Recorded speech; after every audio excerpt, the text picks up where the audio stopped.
Hey everyone, on today's episode, we are going to talk about how hiring, websites, and Matt Ryan of the Atlanta Falcons all follow the same tragic ending. Check it out. Hey everyone, welcome back to Contractor Growth Network. I'm Logan. And I'm Alex. And today we're talking about the idea of a sunk cost fallacy when it comes to the business. So, Alex, this is not a common term and not a lot of people know about it. Do you know what a sunk cost fallacy is? I believe so. It's when you're pouring a bunch of time, effort, money into something that you know is not working, or you know you need to change up, but you're kind of almost like denying the fact that you need to try something different, or you need to go a different route or upgrade some part of that thing. So give me an example of a sunk cost. Sunk cost the fallacy, like if you break it down, it's like sunk cost is like it's already in the project, and the fallacy is that you want to keep going with it. So let's say you're painting a room and you went for like midnight blue, but it's coming out like navy.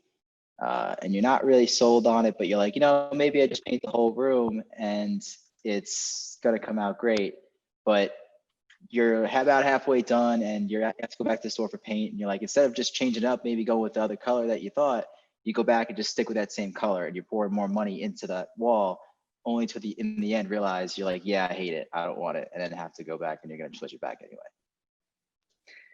Exactly. It's what a lot of NFL teams do with their quarterback that they draft very high. Mm-hmm. Well, we picked him at, right now with the New York Giants, we picked Danny Jones, number 2 overall, and we know he sucks, and we know he's having a very tough time transitioning, but we're going to go ahead and stick it out because we drafted him number 2. Yeah. So it's that idea, and we all do it, and it's a comfort thing because like, well, I've already gone this far, and you don't want to make the change because change is hard. And 2, you don't want to admit fault. You don't want to show that like, yeah, we blew it on this one. Mm-hmm.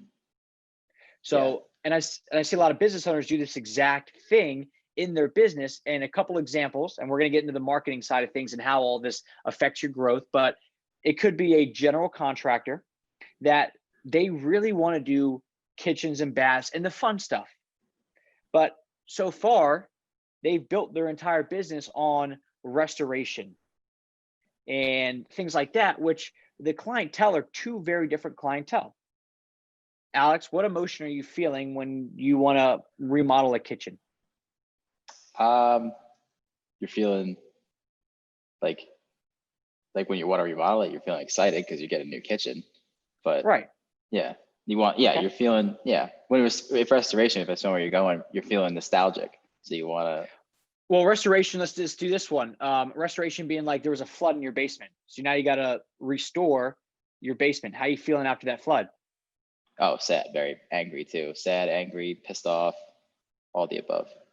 So if you're sad, angry, pissed off, all the above, and you're calling a contractor, how do you think your conversation or communication is going to come across?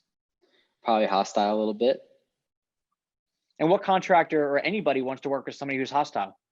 Oh, nobody wants to do that. It's a bad experience. So imagine you've built your entire business on that, and you don't want to do that anymore, but you stay in that realm because, well, that's what you're known for. That's what you've always done. So that's the idea of this sunk cost fallacy, is that it's always like everybody's going to have a little bit of a sunk cost. And I know like in running a business, there's this mentality, and you always hear everybody say, we hire slow and we fire fast. It is significantly harder to fire fast when you're the one that actually has to do the firing and hiring of somebody else. Everybody says it, and it's the same idea where everybody says, no, I'm good with rejection. Alex, are you good with rejection? No, nobody is. Nobody is. They all say, oh yeah, trust me, like I'm good with rejection. I'll get rejected all day long. It's all good. And I'm like, great. Give me it. Like, what position have you had in your life, like career-wise, where you got rejected over and over and over? Well, it hasn't happened yet, but like I'm excited. I'm like, then you don't know what it's like.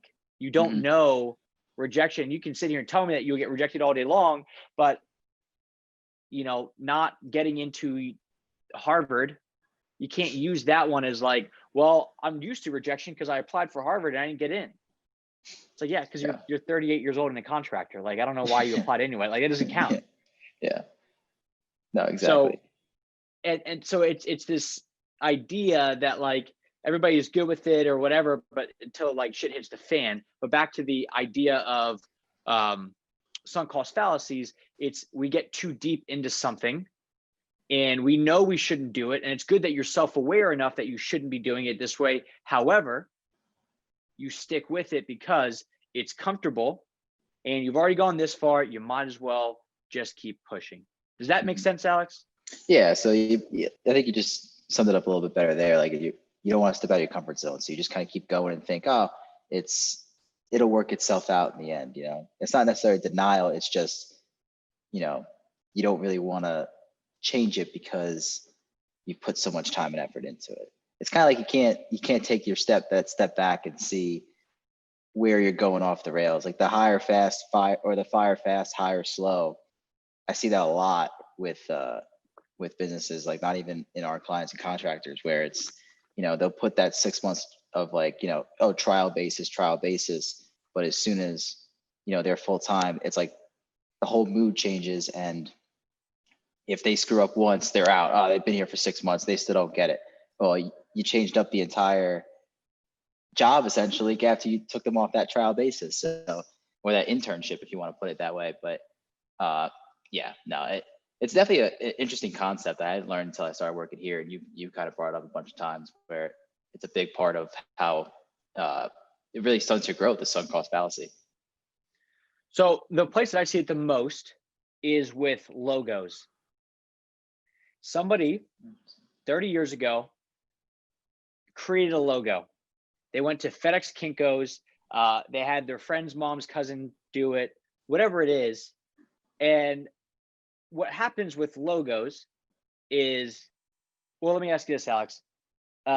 Give me a really popular logo that if you saw it, you would recognize it easily. Nike. Okay, Nike. Where in Nike's logo do you see the outline of a shoe or clothing or anything like that? Nowhere. It's a check mark almost. Give me another logo. Apple. Okay. Where in Apple's logo do you see an iPhone, a computer, anything like that? Nowhere. Never. Okay. How many contracting logos do you see where somebody tries to put every service that they do, whether it's like the image or the text, in their logo itself? Almost every contractor. And that's because it's not because Apple's got a huge budget where they say, well, we're going to create a logo that doesn't have our services in it. It's because they understand the branding of it, that this is just something symbolic to recognize them. But like, I mean, Facebook is a social media company, but their logo is literally just a lowercase f. Nowhere in ESPN's logo is there a basketball or football.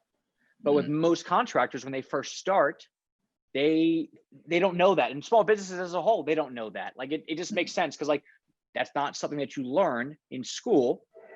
So it could be like, you know, I see a lot of companies that are, they say, oh, we're a really high-end remodeling company. Okay, well, your logo, the first thing that anybody is going to see, or how you try to position yourself, has a hammer and a saw in it. And yes, that's what you do. But when you think of a hammer and a saw, you typically think of like a handyman. But the problem is they've gone 25, 30 years. They've got shirts with this logo on it. They've got letterhead. Hell, they got their trucks wrapped with this logo. So they get frustrated that people don't take them seriously. But when your logo is like a cartoon of a saw and you're trying to sell a $200,000 edition, there's a discrepancy. So people don't, they go, well, you know, we got to find a different way to get it done. We got to figure out a different way. It's not the logo. I'm not moving the logo because I've been dealing with this for 25 years. And then what you're telling me is, well, I want to get somewhere new that we've never gone before, but you're unwilling to change to get there. Yeah, I'm glad you brought that. I'm not changing the logo because I've been dealing with it for 25 years, because I've told this story before. My dad went through it with the existing customers he's had for 25 years, hated the new color scheme, the new logo, because they recognized the old one, and that's how they recognized it. And they thought it was a new company, but he's not trying to attract those guys anymore. They're already his customers. He's trying to attract new people, and that's what the new logo did. So that's the big hurdle they have to get over, where they keep pouring the money and it's the logo and everything's got, oh, I've had these, flyers out for years with my logo. Well, I mean, the most common logo I see is the circle, where around it says the company, or like inside of it says the company, and around it's all their services. And I'm like, what is that? Where's the company name?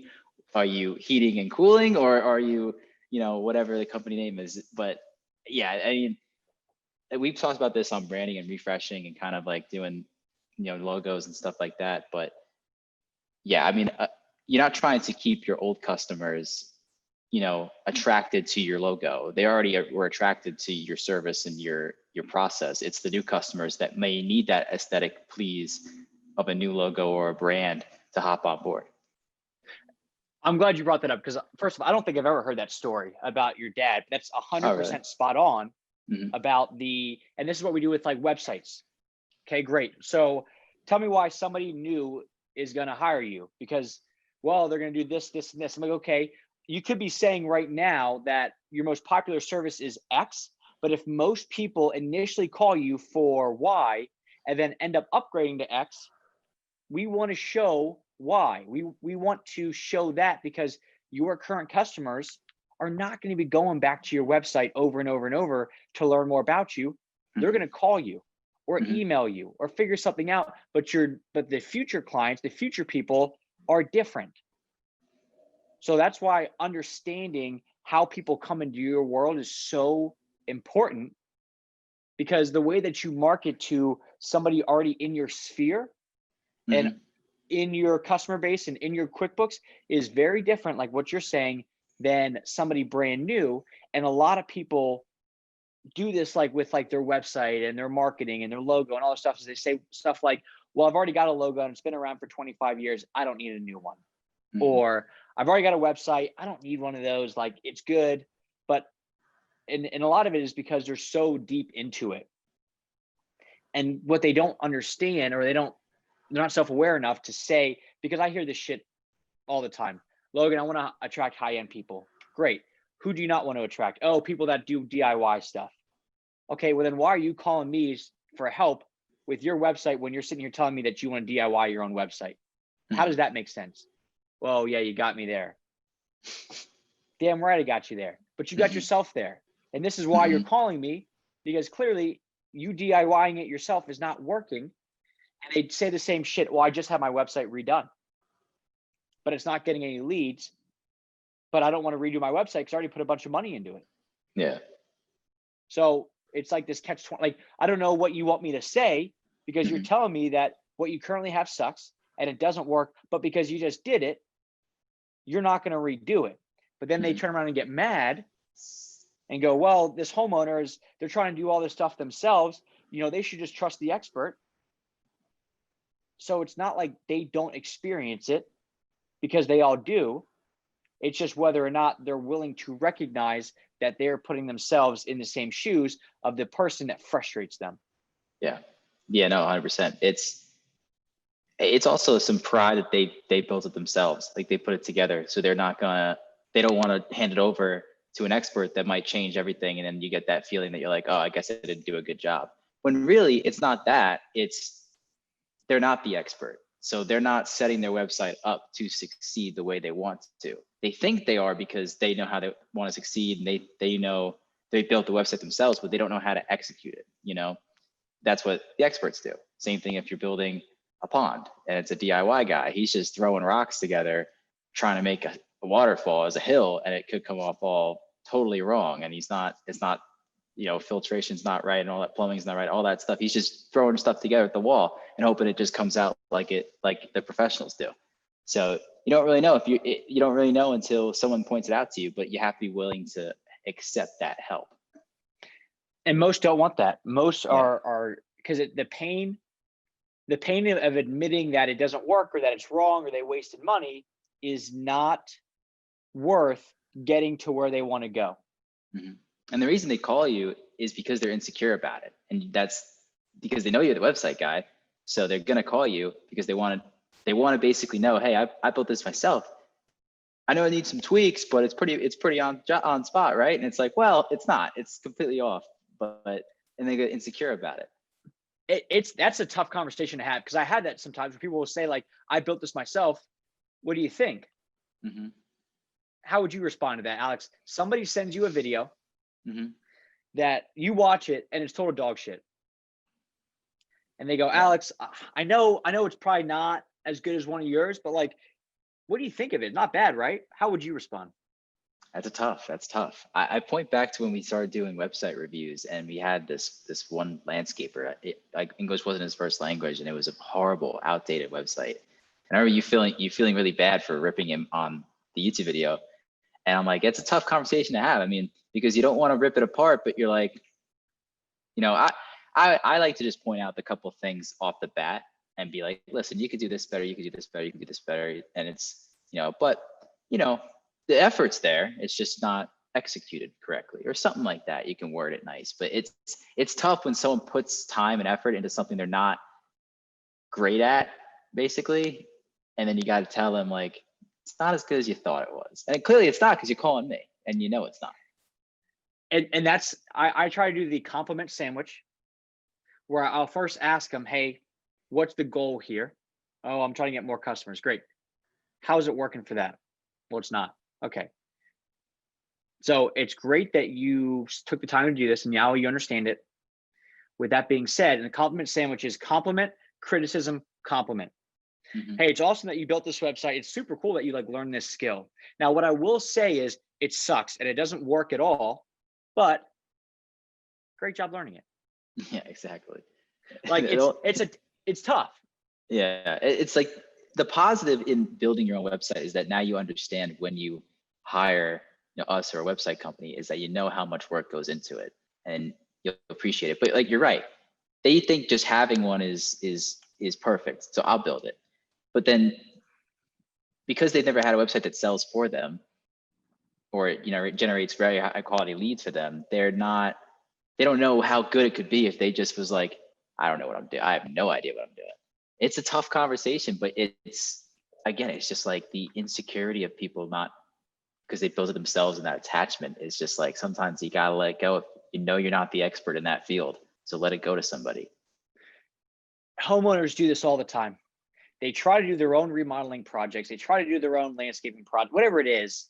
I mean, especially with COVID hitting, it was like, that was like the time like Home Depot's stock surged because everybody was going home and fixing up their house, because I mean, at the time in March, we didn't realize that this was going to be a long-term thing. I remember when you and I we were talking about that one Joe Rogan podcast where that like disease specialist came on and he was like, yeah, we're going to be in this for at least a year, 18 months. And I remember being like, man, I hope this guy's wrong, but like, he can't be right. There's no way. And now we're in like month 7 or 8 and we know the timeline, or basic timeline, or we think we do. But everybody's going home, fixing up their stuff. And now there's a lot of people that are probably reaching out to contractors to say, hey, look, I tried to paint my cabinets. It didn't turn out well. Could you come over here and help me out? Mm-hmm. Well, with cabinet painting, you really only got one shot to do it right. Mm-hmm. Because if you mess it up, you're like, there's not really, like, to my knowledge, not much you can do. So you got to have that conversation of, hey, look, I love the color that you picked out. You totally fucked the whole thing up, but on paper, great color. I know. Yeah. See, that's a good conversation to have. And I feel like a lot of contractors there is like, oh no, I'll fix it up for you. And then it comes out like shit. And then they're going to like, that's a bad rep on them. I feel like that happens a lot, because I feel like nobody wants to tell somebody that there's a shit, but it's like, then you're just putting yourself in a bad situation, because you can't fix it, but you're trying your best and it's not going to come out great. And they're just still gonna be pissed off at the end anyway. And that's the same thing with when you have somebody firing them. It's not going well. It's not a good situation, but you don't want to have that conversation. Or like, I'm not married, but I'd imagine a lot of marriages out there, a huge majority of them, they've been married for 30 years. Mhm. And they probably are like, you know what? If I had to go over and do it again, I'd probably do it with somebody else. Yeah. But you're in it for 30 years. Mhm. And whether you don't want to go out and find somebody new, or you don't want to have to deal with telling everybody, yeah, it didn't work, whatever it is, you just stay in it, and then you die miserable. Mhm. I'd say it's like when you first start dating, you'll date anybody, and you're like, you'll go on a second date with anybody because like, oh, you're just happy to be on the date. And then when you get older, you're just like, does it you'll feel it on the first date? You're like, yeah, I'm not gonna feel it. Like it's not gonna be an acquired taste thing. It's I gotta move on to the next one. It's just that's how it rolls. It's the hiring part is probably the best example I think we could do with the sunk cost fallacy, just because it's the most concrete where you're putting the actual time and money into this person training them. And I mean, you've been an owner, you've hired people. When is typically do you realize it's not going to work? When you finally let them like on their own after training, or during training if they take a little while to get going? No, in by like week 2.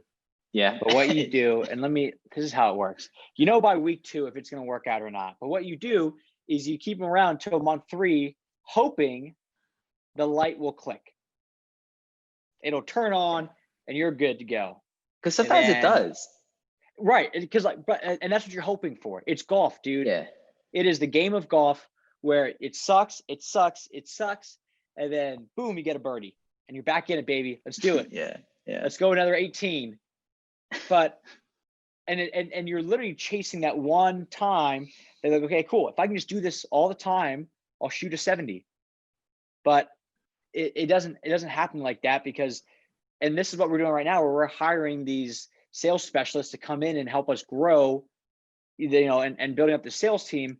And I'm now effectively, when I'm in these interviews, telling people like, look, I'm going to be blunt. There's a very good chance that when you come in here, you won't make it past month 1.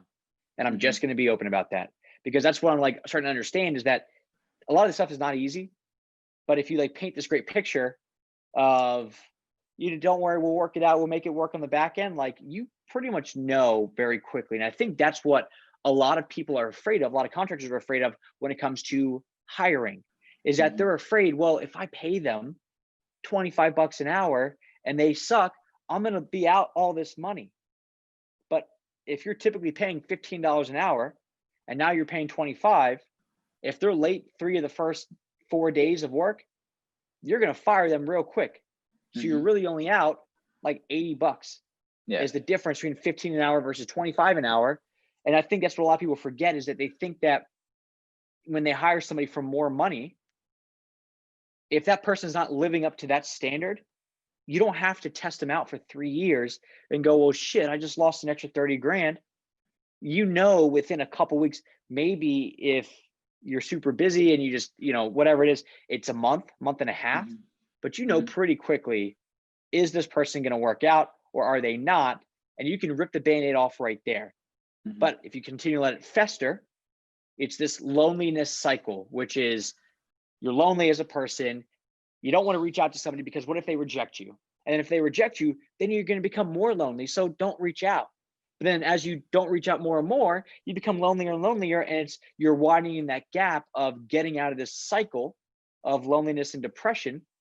And it's the same thing with hiring. The longer you keep them around, the more it will start to really weigh on the company. But it's harder for you to then turn around and fire them, because it's like, hey, it's not working out. It's like, yeah, but it's been 2 years like this. Like, what have I done recently? And it's like, it's not what you've done recently. It's what you've done for the past 104 out of 105 weeks. Yeah. First week, it was good. Week 2 is when it all started. And it just took me this long to make it happen. Yeah. That's like, we were talking as a company about like how long your resume should be. And most people were talking, multiple pages, but I look at it as, it's kind of like the same thing.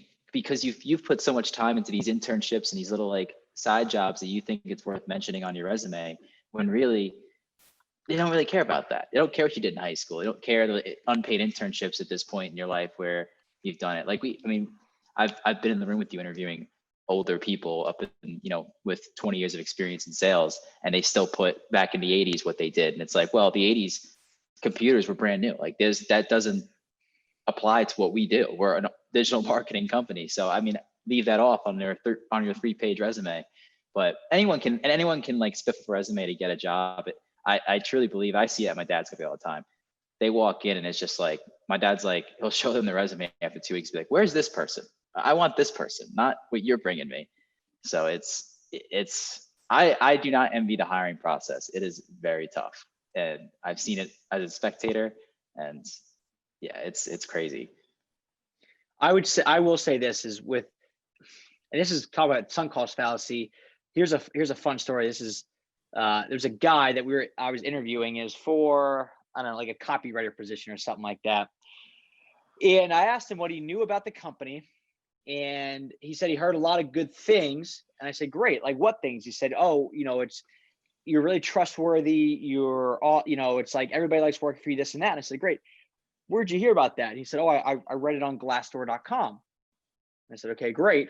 And I know, because I look at this stuff, we don't have a Glassdoor account. Mm-hmm. So it's like somebody telling you, oh, I read your reviews on Yelp and they're good reviews, and damn well you don't actually have a Yelp page. So I said, mm-hmm. Interesting. So you read them on Glassdoor? He said, yes, I did. I said, okay, great. I'm curious which Glassdoor you read them on, because we don't have a Glassdoor page. And instead of going, you know what, maybe I'm lying, he doubled down on it. And he said, oh, maybe it wasn't Glassdoor. I've got a friend that told me about you guys. He said, and maybe that's where I heard it. I said, no way, that's interesting. Who's your friend? And he goes, oh, it's my friend. His name is Barry Schwartz. I don't fucking know Barry Schwartz. So I go, okay, interesting that Barry said that. I'm curious, how does Barry know me? Because I have no idea who he is. He's like, oh, Barry just, he knows a lot about a lot of things. He always kind of has his ear to the street. That's just who Barry is. And instead of this guy just saying, look, you know what, I made that up, or I'm sorry, he just continued to go with it. So now it's like this story that we kind of like joke about, but I mean, he could not just stop and rip the Band-Aid off and say, okay, I'm out. He just kept pushing it. And as you can imagine, he did not make the cut because he was actively, like, continuously lying to me about this thing. Instead of just going, you know what, I'm out, he's now putting himself in this cycle. And the more that he goes down this rabbit hole, the harder it is for him to now break out of it and come back. That's one of my favorite stories. And looking back, Barry Schwartz is such a fake name too. Like it was, he didn't even try, man. He just picked like it is like that's a fake name. Like I hope I meet a guy named Barry. Like I hope, like, because apparently he's in Charlotte. He's always got his ear to the streets. He's got his ear to the street. Yeah, hopefully I'm just out there and I just see this guy that just knows everything about everything, and it's real Barry Schwartz. But but that's like what I'm saying is with a lot of these things is people don't want to admit failure. They don't want to admit that they're wrong, so they will continue to hurt themselves. And what's crazy is, let's just go back to the website thing, because that's what we sell and that's what I know, is they say something like, well, I just spent $5,000, $10,000, $20,000 on a website. I don't want to spend more on a new one. Mm-hmm. But here's the problem, Alex, if your website does not bring in any new work, what is the ROI on that website? Zero. Now, if you had a website that brought in work, would it cost, true or false, it would cost you more money to not move forward with an additional website than it would be just to stay where you're at? It would not cost you more money? Or it would cost I think I worded that wrong. What I'm trying to get at here, I'm trying to make it like interactive, and I'm trying too hard because I'm confusing myself. What I'm saying is, at a certain point, there is a time where you go, well, I'm already, like, I hear this as well, I'm already with a marketing company and my contract ends in 6 months and I'm already invested in them. So let's talk in 6 months. And it's like, okay, we could do that. But at the same time, you've already spent the money up front with them. I get that. How much money are you missing out on between now and the end of 6 months by staying with them versus moving? Mm-hmm. Yeah, but I'm already in it. I'm already here. So I know what you're saying, but like, I'm good. It's like, okay, so do you actually want to grow or not? Are you more worried about making money or saving money? Because that is where most people really stay at, is they play life to not lose versus playing life to win. It's, they would, I deal with this shit all the time. Like, I love her, but with Audrey, anytime, like, and this has happened like a handful of times. Oh, Logan, this airline, because of COVID, they canceled our flights. Could you get on the phone with them and talk to them for 4 hours to, get the $50 coupon? And I'm like, no, because my 4 hours are way better spent somewhere else. And I sure as shit am not going to spend 4 hours trying to get $50 back. But I had to I can't say no. So I had to I just, I was on there for 2 hours and something happened. They hung up. I don't really know. It's just not worth it anymore. So I had to kind of circumvent it. But it's that idea that I'm not saying that she does this, but that's very common where people, they feel like they've been wronged and they would much rather spend all their time on a client that still owes them $500. Mm-hmm. We're going to court. We're doing all this stuff because I'm right and you're wrong. And it's I get it. They owe you $500. Move on, because in the 40 hours that you're going to spend chasing down, getting frustrated, you can literally just go out and find, somebody that's going to pay you $5,000 in that exact amount of time. So you could either spend 40 hours making $500 or spend 4 hours, get over this other thing and make $5,000. Mm-hmm. Yeah. But the biggest thing you've pointed out to many clients, I think, is, website, costs between whatever, $7,000 and $15,000, whatever. That's 1.5 jobs on average that you have to do to make your money back. And you're going to get so many more from that. And that's how it is in the remodeling space. It's unbelievable. Hey, it's $9,800. Okay. But what if it doesn't work? Yeah. But what if, God forbid, it does? Mm-hmm. Yeah. How many jobs do you need to sell to make it work? The playing to not lose is a huge sports metaphor, because how many times have you seen the Atlanta Falcons blow a lead? It's because they're up 21 points and all of a sudden they stop attacking and they're just playing to not lose the game. And what happens? They lose the game because their game plan has just changed. Was run the clock out with 48 minutes left. It happens all the time. And like you said, you gotta be smart, but you could also outsmart yourself too. You just keep doing what you're doing. You'll still have that success. If you're having success, if you're failing and you keep doing what you're doing, it's called insanity because you're expecting a different outcome. So to wrap all this stuff up, don't be like the Atlanta Falcons, unless you want to be like the Atlanta Falcons. I don't give a shit. They're 0-4 right now. Matt Ryan has been in the same position, but again, they're staying with him, even though, have they even gotten to the NFC championship game? Oh, I'm sorry. They got to the Super Bowl. They got to the Super Bowl. Yeah, well, that was the peak. That was the start. They're up 27-3. They started getting complacent. They won it, and then all of a sudden, and ever since then, I don't think they even made the playoffs. So no, that's it. But they're staying with it because he was really good. Instead of just going, screw it. We have an amazing offense. Everything is we should be good, but we're going to stick with what we know because we got there at one point. So if you're in the same boat where you're stuck not having, I've been in business for 15 years, but you've been stuck having the same year of business 15 times in a row, the only way to move forward is you have to move forward before you're comfortable with it. Because if you wait until you're comfortable, you will never get there. It's the idea of, have you ever heard of the phrase, Alex, it's time in the market will always beat timing the market? No, I never heard of that. So what that really means is if you sit here with the stock market and you try to play the game of, well, let me wait until the big crash, let me do this and let me do that, everybody, this is not investment advice. So don't come back and be like, yeah, that one, episode about sunk cost fallacies and the Atlanta Falcons is what did it for me. If you put your money in the stock market, the market, the S&P 500 goes up with inflation 12% each year.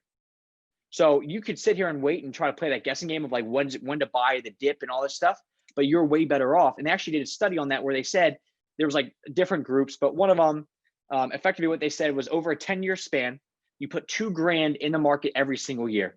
And person one gets to put it in on January 1 of every single year. Person two gets to put it in at the lowest point of the market, which means that you're going to have the most amount of upside. Person three puts it in at the worst day every single year. And then person four tries to time it, but they end up not really making it. Well, the difference between the person that bought it at the best time every single year, and the person that bought it at the worst time every single year wasn't really that much of a difference. Because time in the market, because they're doing it every year, is going to be timing the market. And the person who waited and waited and waited and finally put it in year 7 and they bought the dip, that's great, but you're still way out of all this money, because all these other people that have been letting it grow over time is better. So if you are at that point where, and what I'm saying is with the comfort thing, we're like, oh, well, I can now finally start to invest and finally start to do this. You need to make actions before you're totally comfortable with it, because if you keep waiting for your comfort to hit, you'll never make the action. So if you're sick of it, you're at that point where you actually want leads that come on in, that are good to go, that are ready to buy from you. 3P method is your way to go. ContractorGrowthNetwork.com to schedule a call, or go to ContractorGrowthNetwork.com and let our ads follow you all over the place, and we'll go from there.